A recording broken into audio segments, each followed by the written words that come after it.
Hello everyone, mathematics की class में आपका हार्दिक स्वागत है।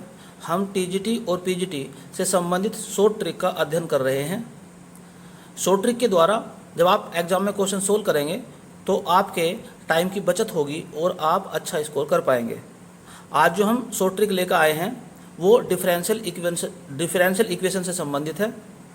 तो यदि कोई डिफरेंशियल इक्वेशन इस फॉर्म में दी हो m dx plus n dy is equal to 0, तो उसका सोल्यूशन कैसे करेंगे। तो यहाँ पर याद रखने वाली बात यह है, ये m और n दोनों ही x और y के फंक्शन है। अर्थात ये m जो है x का या y का फंक्शन हो सकता है या दोनों का हो सकता है, और n भी x और y दोनों के फंक्शन हो सकते हैं। अर्थात यहाँ पर x y दोनों हो सकते हैं, यहाँ पर भी x और y दोनों हो सकते हैं। तो सबसे पहले यहाँ पे चेक करते हैं कि m का y के रेस्पेक्ट में पार्शियल डिफरेंशिएशन और n का x के रेस्पेक्ट में पार्शियल डिफरेंशिएशन चेक करते हैं कि क्या ये दोनों बराबर है। अगर ये दोनों बराबर है तो इस डिफरेंशियल इक्वेशन का जो सॉल्यूशन होगा वो ये होगा m dx plus n dy is equal to c। और यहाँ पर जो m है जब m का करेंगे x के रेस्पेक्ट में तो y को कांस्टेंट माना जाएगा, याद रखने की बात है। और इसके अंदर क्या काम करेंगे, इसके अंदर n के केवल वो पद लेंगे जिसमें x नहीं होगा। अर्थात x वाले पदों को छोड़ने के बाद y के सापेक्ष उसका समाकलन किया जाएगा। और बराबर में लिखा हुआ है c, यानी कोई भी कांस्टेंट। तो पीजीटी 2013 में और टीजीटी 1999 में ये संबंध ही पूछा गया था कि जो डिफरेंशियल इक्वेशन है वो एडजेक्ट कब होगी, उसकी क्या शर्त है। तो ये उसकी शर्त है। तो इस ट्रिक से कैसे क्वेश्चन सोल्व करते हैं, आइए शुरू करते हैं। तो पहला क्वेश्चन आपके सामने है। इसमें जो x का जो कोफिशिएंट है वो कहलाएगा m और जो y का कोफिशिएंट है वो कहलाएगा n। तो कहने का अर्थ ये हो गया, ये तो हो गया आपका m और ये हो गया आपका पूरा n। ये पूरा कितना हो गया, n है, और यहाँ से तक का पूरा जो पद है ये m है। तो सबसे पहले हम ये चेक करते हैं कि del m over del y की वैल्यू क्या है। तो यहाँ पर करेंगे m का डिफरेंशिएशन करेंगे विद रेस्पेक्ट टू y करेंगे और x को मान लिया जाएगा कांस्टेंट। तो यहाँ पर x तो कांस्टेंट है तो 0 इसका, y का करेंगे तो कितना आ जाएगा 4x माइनस 4y। अब हम करते हैं n का विद रेस्पेक्ट टू x। तो x के रेस्पेक्ट में जब करेंगे तो y तो कांस्टेंट है तो 0 हो जाएगा इसका। तो यहाँ पर कितना हो जाएगा माइनस 4x, यहाँ पर कितना हो जाएगा माइनस 4x। तो 4x हो जाएगा यहाँ पर होगा y, 4y हो जाएगा।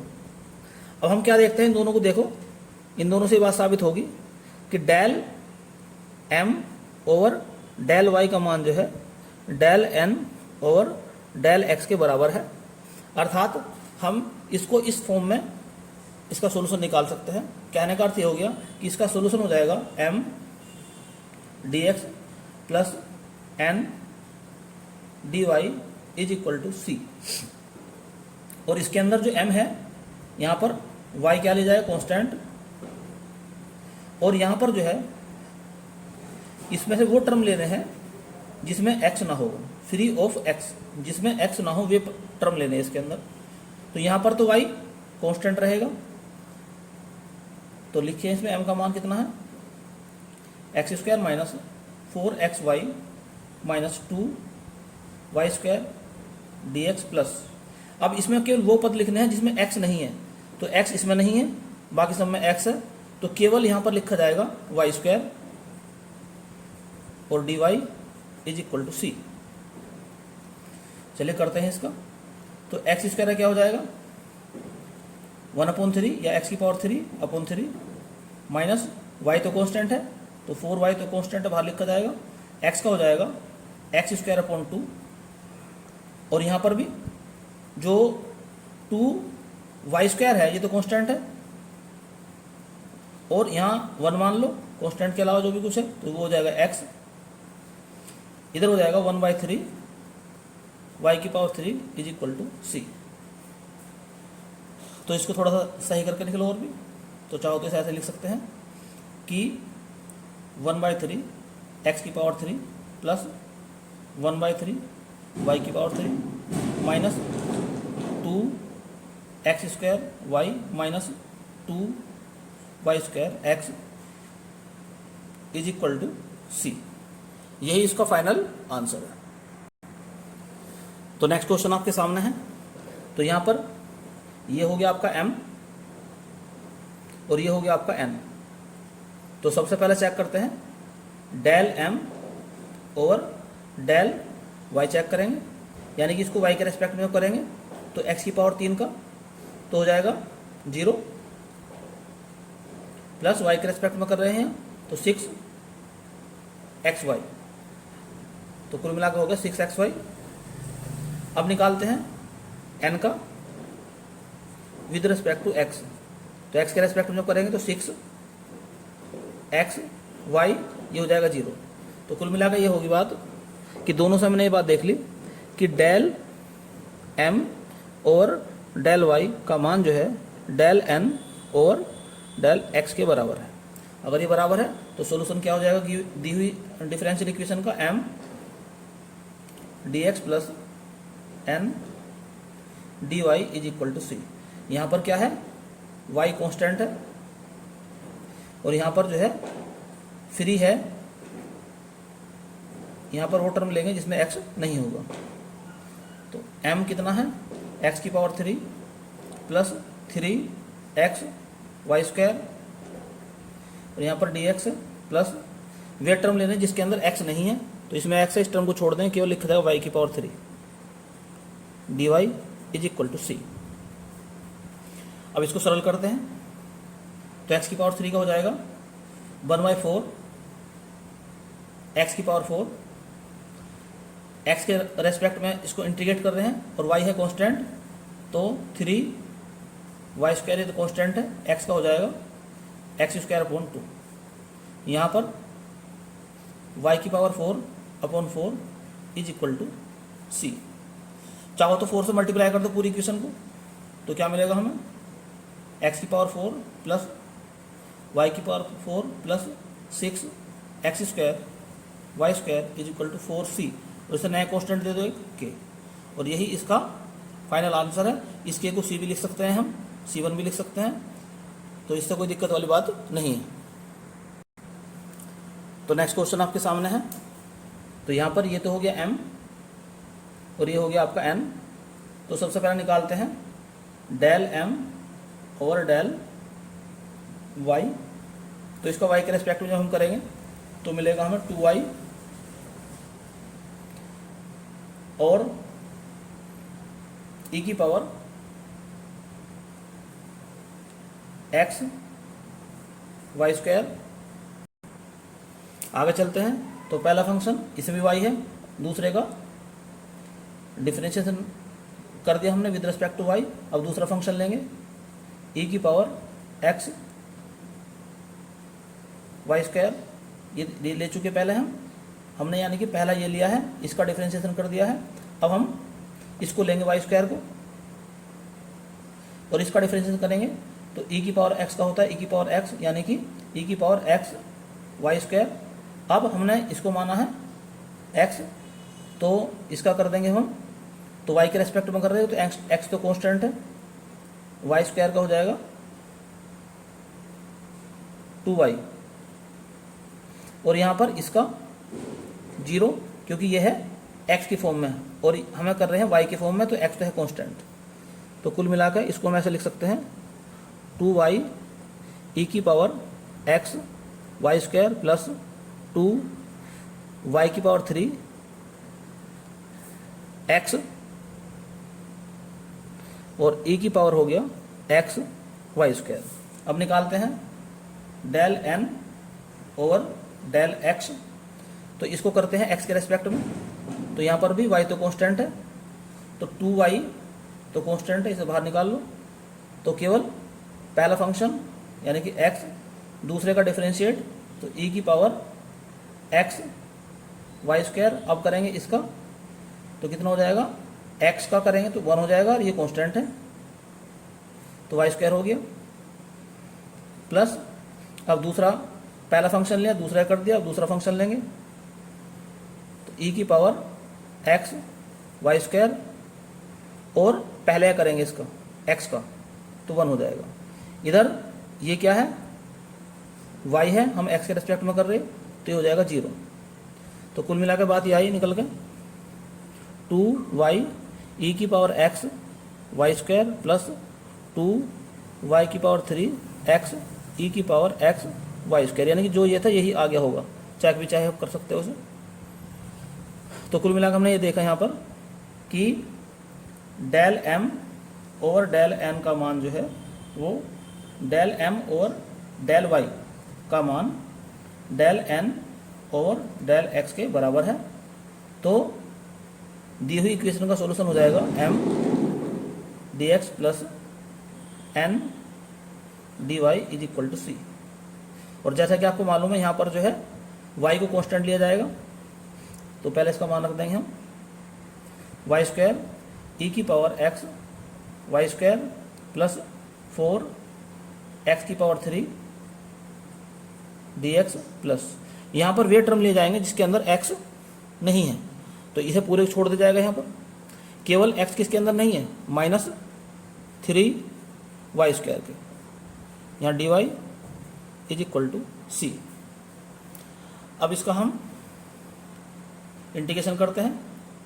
जैसा कि आपको मालूम है कि यहाँ पर y जो है कांस्टेंट है, तो ये कांस्टेंट हो गया, तो इंटीग्रेशन किसका हो गया, इसका करना केवल हमें, तो वाई स्क्वायर तो बाहर निकाल देंगे हम, तो इंटीग्रेशन करना केवल ई की power x y square d x plus, यहाँ पर 4 बाहर निकल गया, तो एक्स की पावर 3 डी एक्स, यहाँ पर -3 बाहर निकल जाएगा, तो वाई की power 2 D Y is equal to सी। अब यहाँ पर हो जाएगा वाई स्क्वायर इंटू ई की power x y square upon y square. Upon में क्यों आया वाई स्क्वायर, क्योंकि जो एक्स का जो कोफिशिएंट है वाई स्क्वायर है, तो फॉर्मूला होता है इंटीग्रेशन ई की पावर ए एक्स का होता है ई की पावर ए एक्स अपॉन ए, तो ए यानी कांस्टेंट, तो एक्स का कांस्टेंट यहाँ पर वाई स्क्वायर है, इसलिए वाई स्क्वायर से यहाँ पर डिवाइड करा गया है। यहाँ पर हो जाएगा 4 इंटू एक्स की power 4 upon 4 minus 3 into Y की power 3 upon 3 is equal to सी। अब इसको हम सरल करते हैं तो क्या मिलेगा, ई की power x y square plus x की पावर 4 माइनस वाई की पावर 3 इज इक्वल टू सी, और यही इसका आंसर है।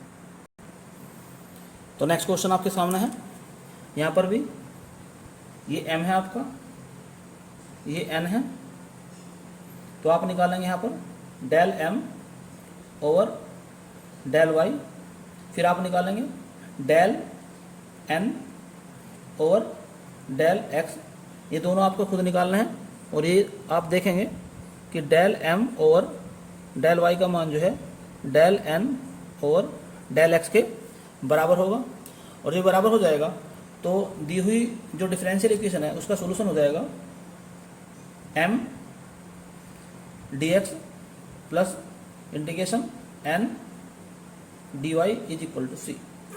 अब यहाँ पर क्या है, y कांस्टेंट है, यहाँ पर क्या है, वो टर्म लेने हैं जिसके अंदर x नहीं होगा। तो चलिए शुरुआत करते हैं यहाँ सब। तो क्या लिखा है, 1 प्लस ई की power x upon Y D X, वे टर्म लेने जिसके अंदर x नहीं है, तो यहाँ पर भी x है, पूरे इसके अंदर x है ही, तो 0, कुछ नहीं बचेगा यहाँ पर, इज इक्वल टू सी। अब इसका करते हैं इंटीग्रेशन, तो 1 का इंटीग्रेशन तो हो जाएगा x, और अभी आपको बताया था कि इंटीग्रेशन ऑफ ई की पावर ए एक्स डी एक्स, तो क्या होता है इसका, ई की पावर ए एक्स अपॉन ए, तो ए क्या है यहाँ पर 1 अपॉन वाई है, तो ई की power X upon Y upon 1 upon Y is equal to C. तो कहने का अर्थ हो गया कि इसका आंसर आ गया एक्स प्लस वाई ई की power X upon Y is equal to सी, यही इसका फाइनल आंसर है। तो नेक्स्ट क्वेश्चन आपके सामने है जो कि टीजीटी 2011 में आया था। तो यहाँ पर ये क्या है, m है, और इधर ये क्या है, ये है n। तो सबसे पहले निकालते हैं del m over del y, तो डेल ओवर डेल y, तो tan y into sec square x। अब चूंकि y के रेस्पेक्ट में कर रहे हैं तो x तो है कांस्टेंट, तो कांस्टेंट राशि तो बाहर निकल जाएगी, तो सेक स्क्वायर x। डिफरेंशिएशन करना केवल tan y का, और tan y का होता है सेक स्क्वायर, तो सेक स्क्वायर y आ गया। अब निकालते हैं del n over del x, तो del over del x। n की वैल्यू कितनी है, tan x into sec square y। अब यहाँ x के रेस्पेक्ट में कर रहे हैं तो y बाहर निकल जाएगा, कांस्टेंट है, तो सेक स्क्वायर y। अब करेंगे tan x का, सेक स्क्वायर x हो जाएगा। तो इस प्रकार हम यहाँ देखते हैं कि del m over del y का मान जो है del n over del x के बराबर है, अर्थात दी हुई डिफरेंशियल इक्वेशन का सॉल्यूशन जो हो जाएगा m dx plus n dy is equal to c हो जाएगा। अब यहाँ पर हम जानते हैं कि m का जब टर्म लेंगे तो इसके अंदर y कांस्टेंट बना जाएगा, तो क्या लिखा है यहाँ पर tan y into sec square x D x plus, यहाँ पर वे टर्म लिखे जाएंगे जिसमें x नहीं है, तो इस ये पूरा एक ही टर्म है और इसके अंदर x है, यानी कि x के अलावा कुछ है नहीं, तो जीरो लिखा जाएगा। D Y is equal to c. Constant जो राशि है उसे बाहर निकाल दो, tan y कॉन्स्टेंट है क्योंकि x के रेस्पेक्ट में कर रहे हैं, और y यहाँ पर कॉन्स्टेंट बना जाएगा, तो sec square x D X is equal to सी। और जैसा कि आप जानते हैं कि इंटीग्रेशन सेक स्क्वायर का होता है tan, तो tan y into tan x is equal to सी, यही इसका फाइनल आंसर है। तो नेक्स्ट क्वेश्चन आपके सामने है जो कि पीजीटी 2000 में आया था। अब की बार जो हमें वैल्यू निकालनी है del m over del y की वैल्यू निकालनी है, और del n over del x की निकालनी है, और इज इक्वल टू 6 लिखा है, यहाँ पर 0 होना चाहिए वैसे। तो ये तो हमारा m है, ये हमारा n दे रखा है, तो सबसे पहले निकालते हैं del m over del y, अर्थात डेल ओवर डेल y, तो x square minus 2xy plus 3y square. इसका हम डिफरेंशियल कोफिशिएंट निकालते हैं विद रिस्पेक्ट टू y, तो x तो कांस्टेंट है, तो कांस्टेंट है कितना हो जाएगा 0 इसका, तो इसका हो जाएगा 0 माइनस ये कांस्टेंट है 2x और y का हो जाएगा 1 प्लस, तो y स्क्वायर कितना हो जाएगा 2, तो यहाँ पर 3 भी है तो 6y हो जाएगा। तो इस प्रकार से हमने क्या देखा कि इसका जो मान निकल कर आ गया वो आ गया 2x प्लस 6y। अब हम निकालते हैं del n over del x, तो डेल ओवर डेल x, और n की वैल्यू कितनी है, n की वैल्यू है 4 y की power 3 plus 6 xy minus x की power 3 is equal to, x के रेस्पेक्ट में कर रहे हैं तो y तो कांस्टेंट है, तो पहला टर्म तो हो जाएगा 0 प्लस 6y और x का हो जाएगा 1 माइनस 3x स्क्वायर। तो इस प्रकार हमने क्या देखा कि इसकी वैल्यू निकल कर आ गई 6y माइनस 3x स्क्वायर। तो केवल इतना ही पूछा था कि del m over del y का मान क्या होगा, तो ऑप्शन में दे रखा था यही, और del n over del x का मान क्या होगा, केवल इतना ही पूछा गया था इसका। तो नेक्स्ट क्वेश्चन आपके सामने है जो कि पीजीटी 2003 में आया था।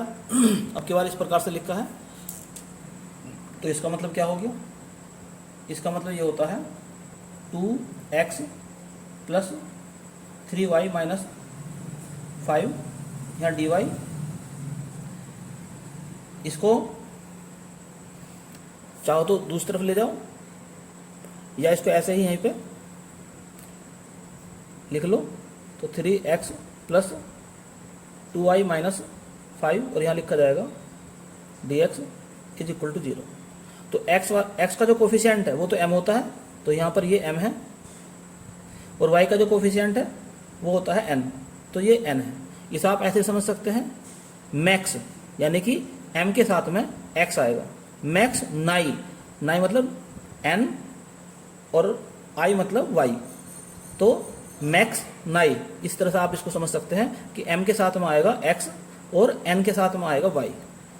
और दूसरी बात क्या है कि जब इसका निकालते हैं हम del m over del y, तो y क्यों निकाला गया है? क्योंकि x के साथ जो है ये m है, तो यह अगर यहाँ x है तो निकाला जाएगा y के रेस्पेक्ट में। तो चलिए निकालते हैं। तो डेल ओवर डेल y, और m की वैल्यू है 3x प्लस 2y माइनस 5। तो x y के रेस्पेक्ट में कर रहे हैं तो x तो कांस्टेंट है, तो ये तो 0 हो गया, ये 2 हो गया, और ये कांस्टेंट तो 0। तो कुल मिलाकर बात ये आ गई, इसका ये हो गया निकल कर 2। अब निकालते हैं डेल n और डेल x। तो डेल ओवर डेल x, और n की वैल्यू है 2x प्लस 3y माइनस 5। तो करते हैं इसको भी x के रेस्पेक्ट में, तो 2 प्लस 0 माइनस 0, कुल मिलाकर 2 आ गया। तो इस प्रकार हम ये कह सकते हैं कि यहाँ पर del m over del y का मान जो है del n over del x के बराबर है। अर्थात दी हुई जो डिफरेंशियल इक्वेशन है उसका सोल्यूशन हो जाएगा m dx plus n dy is equal to c। अब m की वैल्यू कितनी है? 3x plus 2y minus 5x, और यहाँ पर क्या लिखा जाएगा? n के केवल वो पद लिखे जाएंगे जिसमें x नहीं है। तो x किस में नहीं है, इसको छोड़ देंगे हम, तो केवल ये लिखे जाएंगे 3y माइनस 5। तो 3y माइनस 5, और यहाँ dy is equal to c। चलिए अब करते हैं x के रेस्पेक्ट में इसका इंटीग्रेशन। तो 3x का हो जाएगा 3 इंटू एक्स स्क्वायर अपॉन 2। यहाँ पर 2y तो कांस्टेंट है, बाहर निकल जाएगा तो 1 माना जाएगा, यहाँ पर 1 का हो जाएगा x। ऐसे यहाँ पर 5x यहाँ पर करते हैं तो क्या मिलेगा यहाँ पर? तो 3 into Y square upon 2 minus 5y is equal to c। अब इसको सरल करते हैं, तो सरल करने के लिए क्या काम करें इसमें हम? पूरी इक्वेशन में 2 से मल्टीप्लाई कर दें, तो क्या मिलेगा हमें? 3x square plus 4xy minus 10x plus 3y square minus 10y is equal to 2c। ये ऐसे के भी लिख सकते हैं 2c को, या c लिख लेंगे, इसमें कोई दिक्कत नहीं है। या इसको ऐसे लिख सकते हैं 3 कॉमन निकल जाएगा, x square plus Y square, इसमें से और इसमें से कॉमन निकल गया, और यहाँ से 10 कॉमन निकल रहा है, तो x प्लस वाई, इसमें से और इसमें से 10 कॉमन निकल गया। अब क्या बच गया? केवल 4xy is equal to k, और यही इसका फाइनल आंसर है। तो नेक्स्ट क्वेश्चन आपके सामने है जो कि पीजीटी 2000 में आया था। इसे हम इस प्रकार से लिख सकते हैं कि यहाँ इसकी मल्टीप्लाई कर देंगे तो 2x minus Y plus 1 dx, दूसरी तरफ जाएगा ये तो माइनस लगा कर उल्टी तरफ ले आएंगे इसको, माइनस कितना हो जाएगा? x प्लस 2y माइनस 3, और यहाँ dy इज इक्वल टू 0। अब यहाँ पर ये तो हो गया आपका m और ये हो गया आपका n। तो सबसे पहले चेक करते हैं del m over del y। तो m का y के रेस्पेक्ट में जब करेंगे तो क्या मिलेगा? तो del over del y, m का मान है 2x माइनस वाई प्लस 1, तो x तो कांस्टेंट है 0, इसका 1 और ये फिर 0, तो कुल मिलाकर आ गया इसका मान -1। अब चेक करते हैं del n over del x। तो डेल ओवर डेल x, चलिए n क्या है? माइनस है इसमें, तो माइनस एक्स माइनस 2y और प्लस के 3, x के रेस्पेक्ट में कर रहे हैं -1, ये कांस्टेंट है y तो 0, और 3 भी कांस्टेंट तो 0, तो कुल मिलाकर -1। तो कहने का मतलब ये हो गया कि यहाँ पर del m over del y का मान जो है del n over del x के बराबर है। अर्थात जो दी हुई डिफरेंशियल इक्वेशन है उसका सोल्यूशन हो जाएगा m dx plus n dy is equal to c। चलिए अब आगे सोल्व करते हैं इसको। m की वैल्यू है 2x माइनस वाई प्लस 1, ये dx होगी, और n के केवल वो पद लिखे जाएंगे जिसके अंदर x नहीं है। तो x पहले टर्म के अंदर है, इसे छोड़ देंगे तो क्या लिखा जाएगा, माइनस का 2y प्लस का 3, इनके अंदर x नहीं है, dy is equal to c। अब इसका इंटीग्रेशन करते हैं तो 2 तो कॉन्स्टेंट है, तो 2 into X square upon 2 minus y तो कॉन्स्टेंट है इंटू एक्स, 1 भी कॉन्स्टेंट है इंटू एक्स। यहाँ पर 2 into Y square upon 2 plus 3 into Y is equal to सी। अब क्या काम करें, 2 से मल्टीप्लाई कर लो यहाँ पर भी, या नहीं 2 से मल्टीप्लाई मत करो, कट जाएगा ये, तो इससे कट गया, ये इससे कट गया, तो क्या मिला, X square minus X Y plus X minus Y square plus 3y is equal to सी। और थोड़ा सरल करके लिख लो इसे, तो मैं इसे लिख सकता हूँ माइनस एक्स वाई और minus Y square plus 3y plus X square plus X is equal to सी।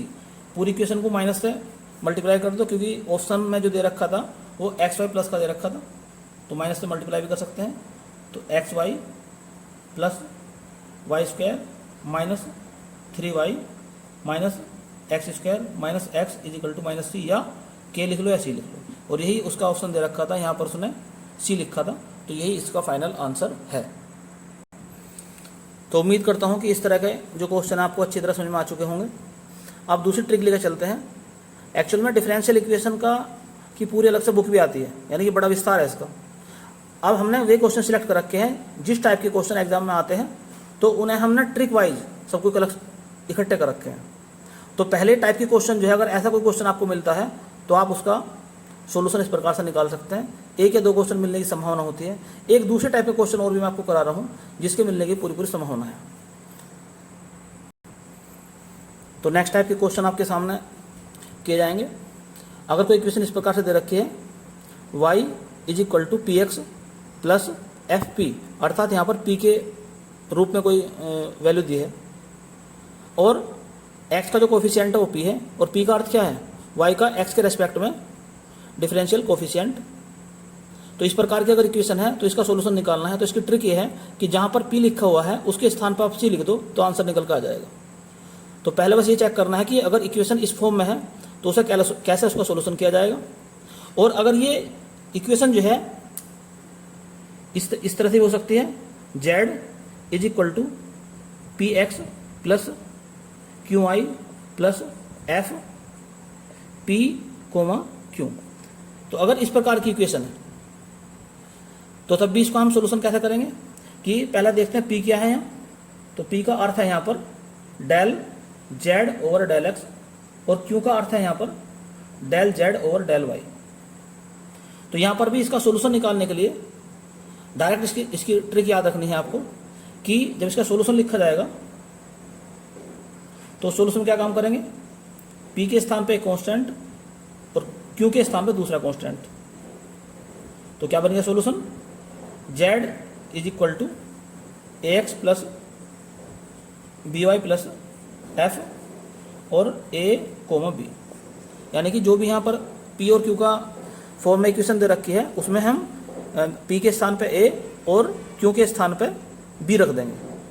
और 1999 में TGT 1999 में ये इक्वेशन की फॉर्म पूछी थी कि ये जो इक्वेशन है उसने ऊपर नाम लिखा था इसका, कि इक्वेशन दी थी कि इस इक्वेशन का नाम क्या है। तो क्लेरोट या क्लेरेट इस तरह से पढ़ते हैं ऐसे कुछ, तो ये इसका नाम है। तो केवल ये इक्वेशन दे रखी थी और उसकी नाम पूछा था, नीचे कई नाम दे रखे थे उसने। तो आइए देखते हैं कि इस पे क्वेश्चन कैसे बनते हैं और उनका सोल्यूशन किस प्रकार से हम कर सकते हैं।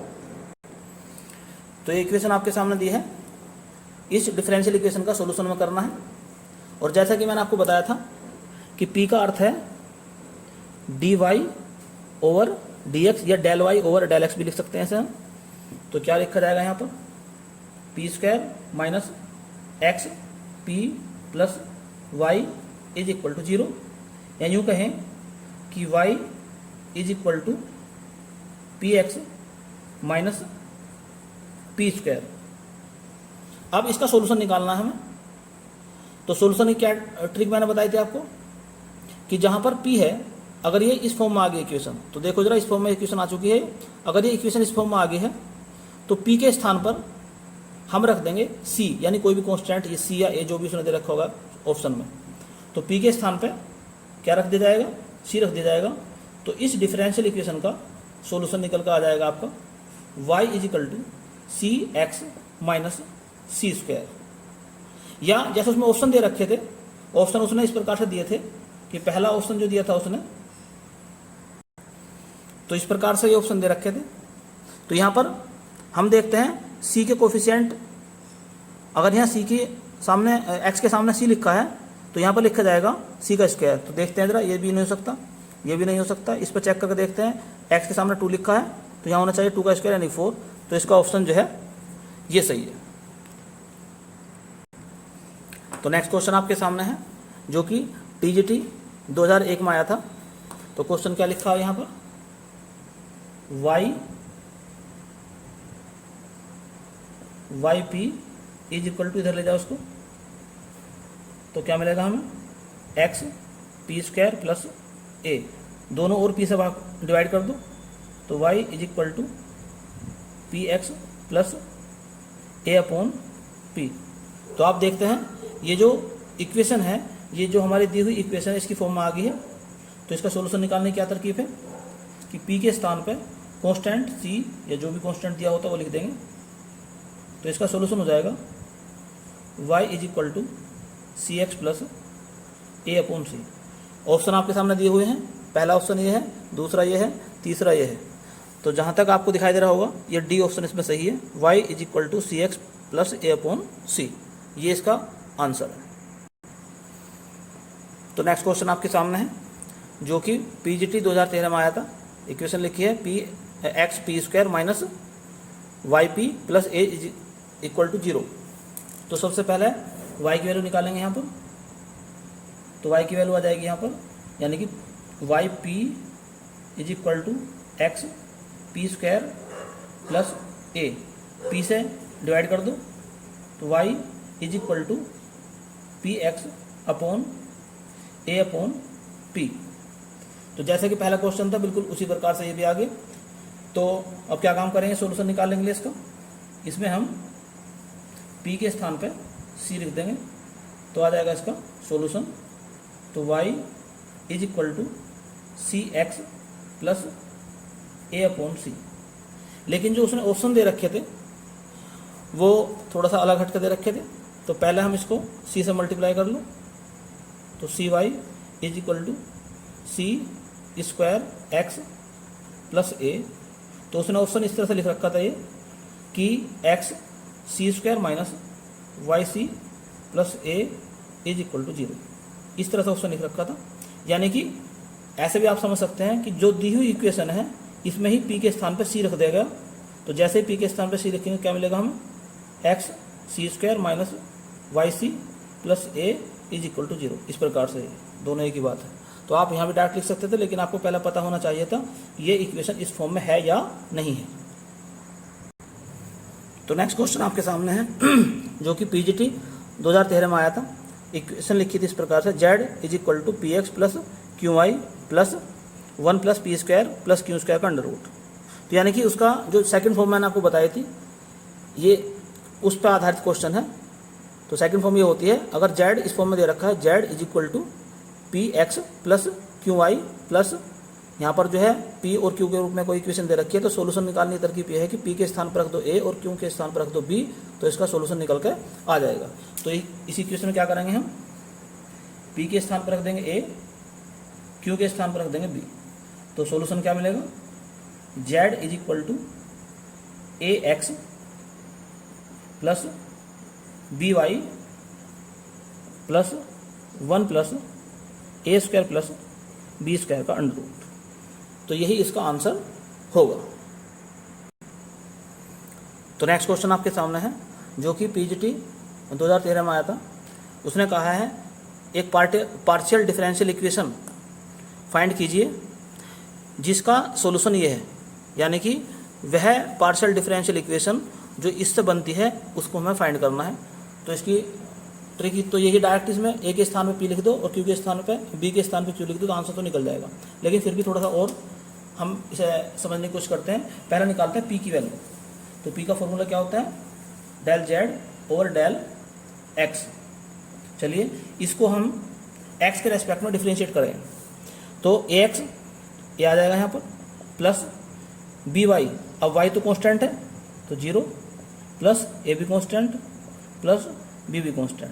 तो कुल मिलाकर बात ये आ गई कि यहाँ आ गया ए, या यूँ कहें कि ए की जो वैल्यू निकल कर आ गई वो पी आ गई। अब निकालते हैं क्यू। तो क्यू का फॉर्मूला होता है del z over del y, यानी इसको करना वाई के रेस्पेक्ट में। तो ए एक्स का हो जाएगा 0 प्लस बी वाई का हो जाएगा बी प्लस ए का 0 और बी का भी 0, यानी कि यहाँ आ गया बी। तो कुल मिलाकर बात ये आई निकल के कि बी की वैल्यू जो निकल कर आ गई वो आ गई क्यों। अब हम ए और बी की जो वैल्यू निकाली हमने ये इस इक्वेशन में रख देंगे। तो z is equal to p x plus q y plus p square plus q square. तो यही वो डिफरेंशियल इक्वेशन है जिसका सॉल्यूशन ये है। तो उम्मीद करता हूँ कि जो आज 2 ट्रिक मैंने आपको समझाई हैं ये आपको अच्छी तरह समझ में आ गई होंगी। आप इनका प्रैक्टिस करें, यानी कि जो मैंने क्वेश्चन कराए हैं इनको बार बार करके देखें, उनकी प्रैक्टिस कर लें ताकि एग्जाम में जब आप करें तो आपके टाइम ज़्यादा खर्च ना हो। तो डिफरेंशियल इक्वेशन की जो 2 आज ट्रिक बताई गई हैं इनसे संबंधित एग्जाम में क्वेश्चन आने की पूरी संभावना है। पूरी डिफरेंशियल इक्वेशन के इसी प्रकार से हम ट्रिक के रूप में और भी आपको डिफरेंशियल इक्वेशन समझाई जाएगी। तो जितने मैं आपको करा रहा हूँ केवल इन्हें भी अगर अच्छी तरह से आप कंप्लीट कर लेंगे तो आप एग्जाम में आए हुए लगभग सभी क्वेश्चन कर देंगे। अर्थात डिफरेंशियल इक्वेशन से और टफ क्वेश्चन भी आते हैं, तो जो टफ क्वेश्चन आते हैं उनको आप 2-3 क्वेश्चन अगर आ जाए तो छोड़ भी दोगे तब भी कोई दिक्कत नहीं है। लेकिन जो आसान क्वेश्चन, जो ट्रिक पर आधारित क्वेश्चन है उन्हें तो आप कम से कम कर ही सकते हैं। तो आज के लिए केवल इतना ही। इस वीडियो को अधिक से अधिक लाइक और शेयर करें और अपने विचार कमेंट्स के रूप में ज़रूर लिखें। और यदि अभी तक आपने चैनल सब्सक्राइब नहीं किया है तो चैनल को सब्सक्राइब कर लें और साथ ही साथ बेल आइकन का बटन भी दबा दें ताकि समय समय पर आपको नई और महत्वपूर्ण जानकारियाँ प्राप्त होती रहें। धन्यवाद।